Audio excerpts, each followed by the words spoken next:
Setelah ditunjuk oleh Umar, ternyata Sa'id bin Amir ini baru saja meminang seorang gadis yang sangat cantik berasal dari keturunan Quraisy. Dibawalah istrinya yang baru itu menuju ke kota Hims. Diberi oleh Umar bekal yang cukup banyak karena jabatannya sebagai seorang gubernur baru. Musyawarahlah Sa'id bin Amir dengan istrinya yang cantik itu. Kata Sa'id, wahai istriku, kira-kira apa yang harus kita lakukan dengan uang yang banyak ini? Kata istrinya, beli segala kebutuhan yang memang kita perlukan, sisanya kita investasikan. Kata Sa'id, baik, dibelilah keperluan hidup untuk keluarga, sandang dan yang lainnya. Ma'asyiral mu'minin, sisanya diinvestasikan oleh Sa'id bin Amir. Investasi di luar dari logika orang-orang selama ini. Ketika istrinya bertanya, wahai suamiku, apakah sudah engkau investasikan uang sisa itu? Sudah, wahai istriku. Suatu hari istrinya bertanya, bagaimana keuntungan dari investasi itu? Jawab oleh Sa'id, alhamdulillah terus bertambah setiap hari. Balonnya nggak ada. Karena istrinya penasaran, bertanya istrinya kepada keluarganya tersenyum. Mengapa tersenyum? Ma'asyiral mu'minin, sebab Sa'id bin Amir itu tidak investasi sebagaimana pemikiran dia, tapi uang tersebut disedekahkan seluruhnya kepada orang miskin.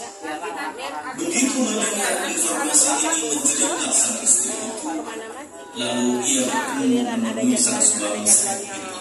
Wahai suami, jadi uang juga sudah habis. Karena tidak Ma'asyiral mu'minin yang dimuliakan oleh Allah, apa jawaban yang disampaikan oleh Sa'id? Karena bagaimanapun seorang istri bagi seorang pejabat negara itu bisa menjadi sumber berkah, tapi pada sisi yang lain istri juga bisa menjadi sumber bencana.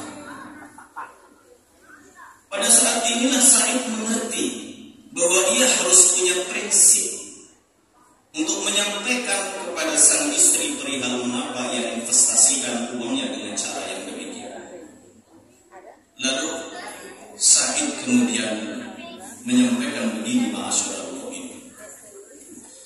Laqad kana li ashabun sabaquni ila Allah.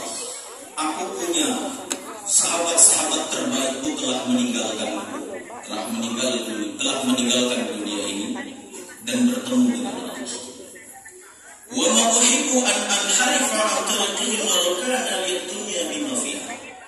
Aku tidak mau karena urusan dunia membuat aku menjadi beda jalur dengan orang-orang sebelumnya. Maka Sa'id pun tidak ingin tergoda dengan dunianya, lalu dia menginfakkan harta tersebut.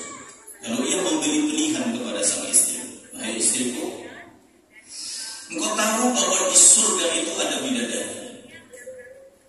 Malau aqalat wahidatun minhunna 'alal ard. Kalau satu bidadari itu turun ke muka bumi, la adatha jami'an, maka seluruh bumi ini pun akan bercahaya. Wahai istriku, ketahuilah, aku lebih memilih bidadari yang di surga itu ketimbang kecantikan dirimu. Ma'asyiral mu'minin, sang istri tertegun melihat prinsip seorang Sa'id bin Amir. Lalu ia pun menyatakan prinsip dan keinginannya habis bersama-sama. Kalau yang kedua ini kita bisa mengambil bahwa sebagai seorang pejabat negara, Sa'id bin Amir itu tidak pernah merubah orientasinya di dalam memegang jabatan. Dunia itu tidak mempengaruhi kehidupannya, dunia itu tidak mempengaruhi imannya, bahkan istrinya pun tidak mempengaruhinya sama sekali. Bahkan istrinya malah ikut menyokong tugasnya sebagai seorang